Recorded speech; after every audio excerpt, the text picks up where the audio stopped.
વાગરા પોલીસે વાગરા તાલુકાના મુલેર પાસેથી 1200 કિલો ભંગાર ભરેલ ટેમ્પો સાથે આછોદના 2 શખ્સોને ઝડપી પાડ્યા, જેની તપાસમાં આ ભંગાર ગંધાર ઓએનજીસીમાંથી ચોરવામાં આવ્યો હોવાનું બહાર આવ્યું।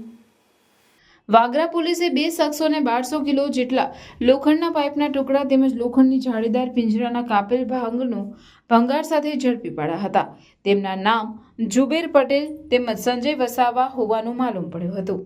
તેમની પાસેના ભંગારના જથ્થા અંગેની તપાસ હાથ ધરી હતી, જેના તે ચોરીના ભંગાર ગંધાર એનજીસીના GGS 5ના વેલમાંથી લાવ્યા હોવાનું માલુમ પડતા ટીમે તેમને જાણ કરી હતી। ગંધાર ઓએનજીસીમાં સિક્યુરિટી ઇન્સ્પેક્ટર તરીકે ફરજ બજાવતા પંકજ પટેલ તેમજ તેમના અન્ય અધિકારીઓએ તપાસ કરતા તેમની કંપનીના વેલોના જાળીદાર પિંજરા કાપેલા હોવાનું જણાતા તેમણે વિગતો એકત્ર કરી વાગરા પોલીસ મથકે તેમણે બંને વિરુદ્ધ કુલ 48,000ની મત્તાનો 1200 કિલો સામાન ચોરી કરવા અંગેની ફરિયાદ નોંધાવતા પોલીસે ગુનો નોંધ્યો છે।